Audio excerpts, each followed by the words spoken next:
And our next guest, super excited to welcome him in. His name is Robert. Robert has prepared an awesome presentation talking about integrating 21st century education in online learning.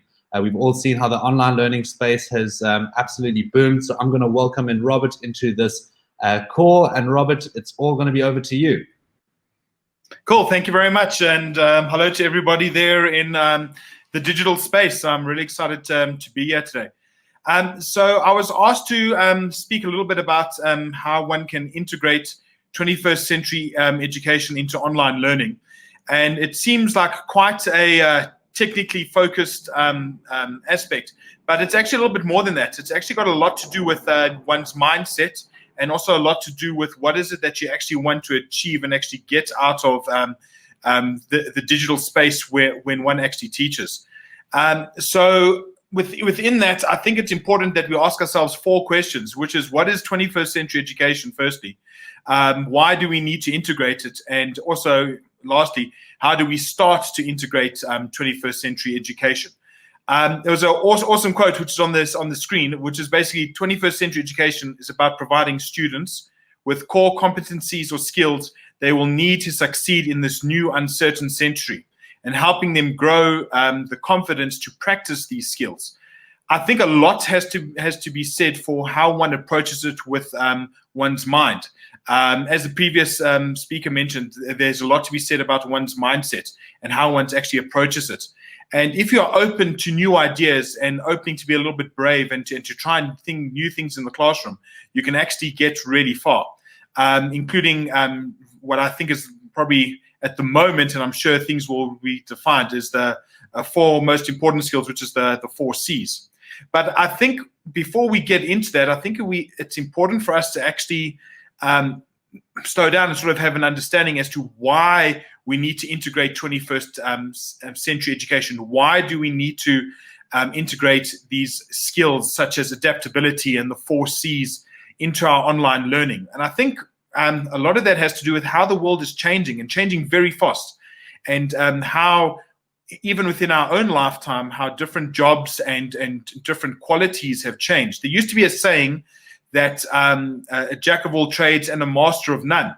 In a lot of ways, that was seen quite negative, but things are changing. You actually need to have the ability to adapt and change and have new skills. A couple of pieces of data on the screen at the moment that just sort of highlights the fact how the world of work is going to be changing. And I think we as teachers, we have a moral obligation to actually start to integrate 21st century education into our lessons, so that our students have these skills so that they can be prepared for the 21st century. There was a report done by Dell Technologies, where by 2030, 85% of jobs that exist haven't even been invented yet. As was mentioned by the previous speaker, you have aspects like an Instagram influencer, and that might involve using tech through your cell phone, but it requires a creative mindset. It creates an understanding and a bit of psychology. You need to know a little bit of tech. You need to know a little bit of psychology. You need to know a little bit of marketing. A whole lot of little things that get brought together in a really cool way to carve out a new career path.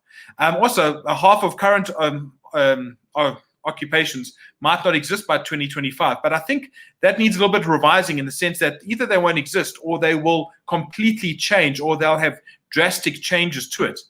An example would be Tesla. Just having a look at their self-driving trucks. In America specifically, one of the largest areas of employment that doesn't have a large skill set is the truck driver. If you bring in self-driving trucks, what does that mean for the people who used to drive trucks? If they need to change career paths, they need to have the skill to be adaptive. They need to think creative. They need to learn how to communicate and move into new education paths. A couple of others out there, which I won't spend too much going into it, but it sort of speaks for themselves. There's an awesome book by Alec Ross called Industries of the Future, where he talks about how raw materials were sort of where power was sort of centered during the agricultural age and raw materials during the first industrial revolution. But now at the moment, data is important.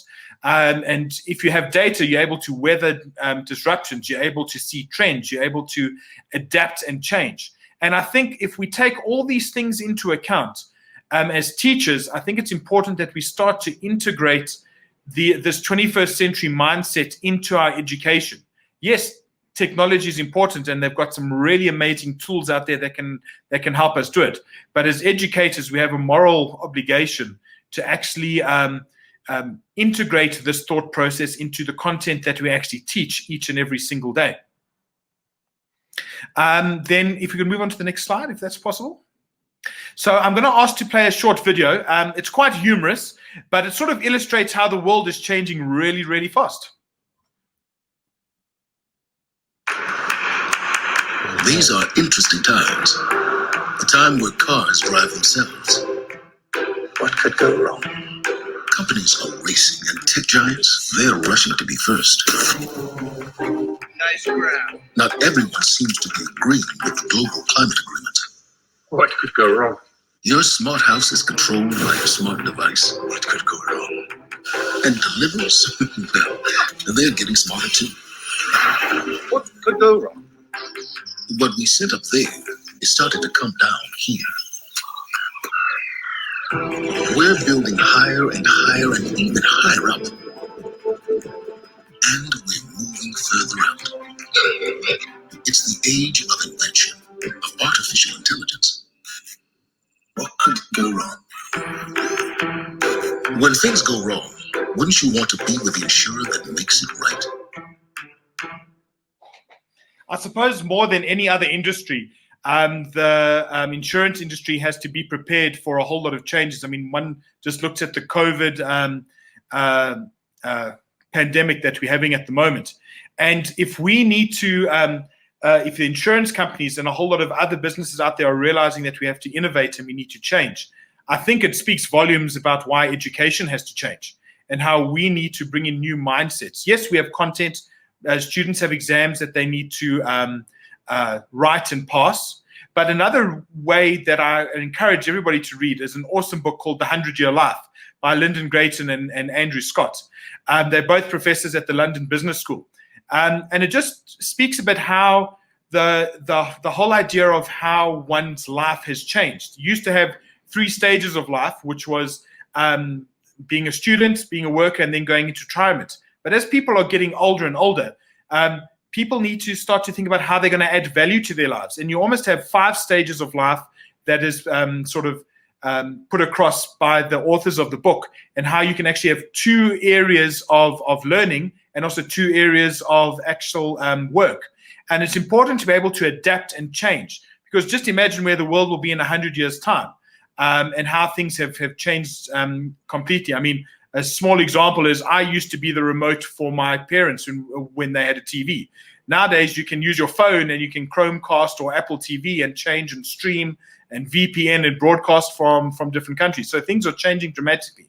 So we need to be prepared as educators to integrate change, adaptability. And it's very difficult to actually define what some of these things might be. But there's a small little step that we can actually, or steps we can use to sort of bring into our classroom so we can integrate. And that is to start with an understanding that things are going to change. Then move on to an open mindset, and then be prepared to adapt to that change.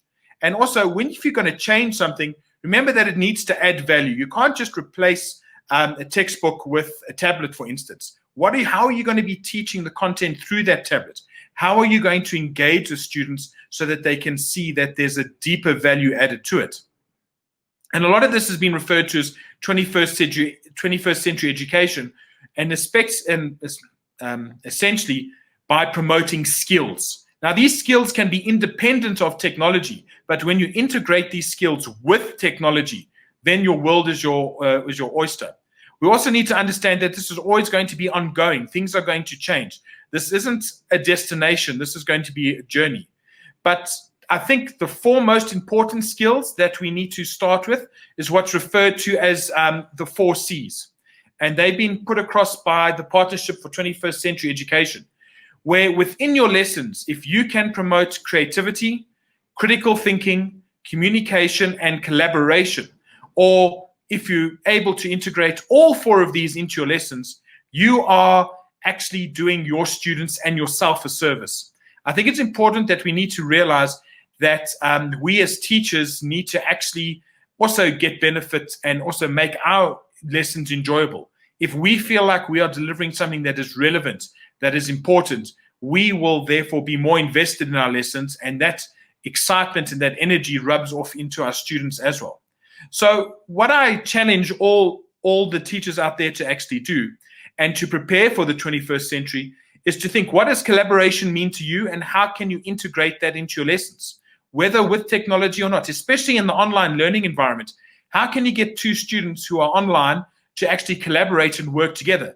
These are not just skills that are going to help them actually get an A grade on a task. These are skills that are going to help them one day when they leave school behind and go into the world of work, and being able to collaborate and work on new tasks wherever their career might take them. Also, what does communication mean to you? What are the different forms of communication? How can you integrate the skill of communication into your lessons? And that, once again, speaks to how the world is going to change. I mean, just look at how, for example, WhatsApp and a whole lot of social media apps have changed the way we communicate. But I think it's important to realize that communication is more than just being able to deliver a message. But how do we deliver that message? How do we use these devices? And this starts in school, where we teach our students how to behave using these different forms of communication. If we can go back just to this last slide, and then to end off with we need to bring in creative thinking and critical thinking. Can we trust everything we see? Fake news, for instance. How can we be creative? How can we find new ways to do new things? I bring up Airbnb and Uber, for instance. Airbnb is the largest hotel chain in the world, and they don't own a single building. It was quite a creative way that they brought things in together. The world of work is changing, and if we can encourage creativity and critical thinking within our lessons, then we're really doing a service for our students and preparing them for the 21st century. And I think all of this has to start with us as teachers by having a growth mindset. And that requires us, as the previous speaker mentioned, to look inwards into ourselves.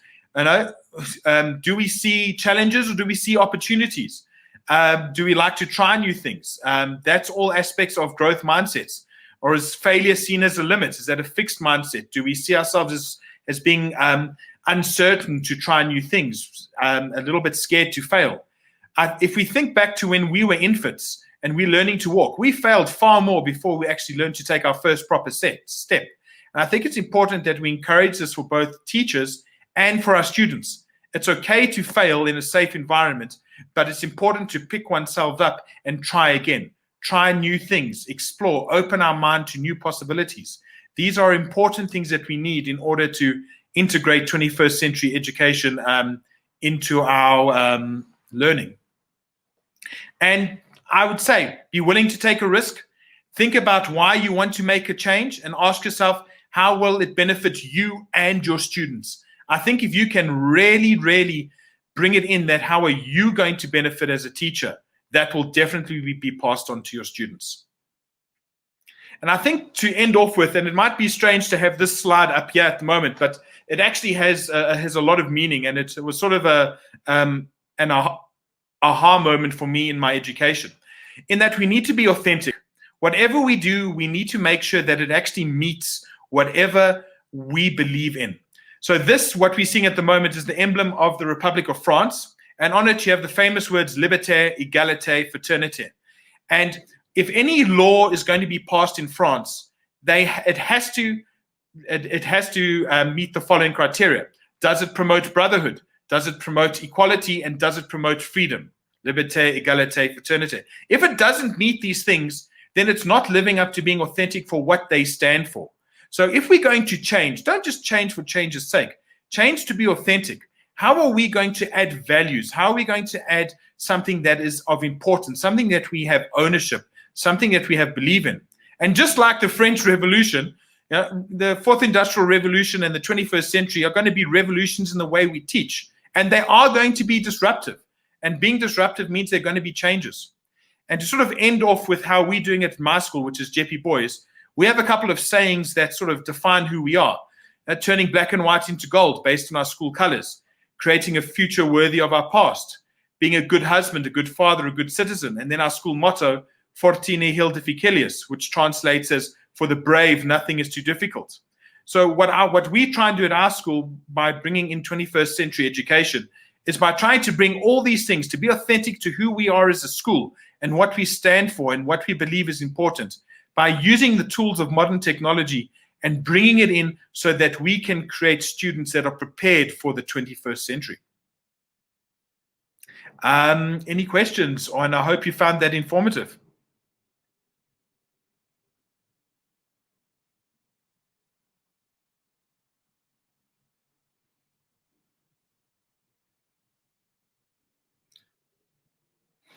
Hi, Karen. I can't hear you. I don't know if your mic's on mute. Cool. Oh, it was. So thanks, Robert. It was so good hearing your views. And thank you for sharing about all these different things which we should be exploring as teachers, getting us to be thinking differently, getting us to question what we're doing and to self-reflect and say, how can I improve? I really think that that's really important in terms of how you actually are saying, let's move forward, but start with yourself. And then Correct. the drive is easier. So thank you so much. That was really informative. Thank you. It's an absolute pleasure being able to share. Yeah, it's lovely what you guys are doing at your school. I see Lauren says that your talk was awesome. So thanks, Lauren, for that comment. Brilliant. Thanks, Robert, for your involvement and being here today, even though you've had a difficult week. I really appreciate it. So thanks. My absolute pleasure and happy to be here, and thank you for having me. I know, it's really great. Thanks, Pleasure.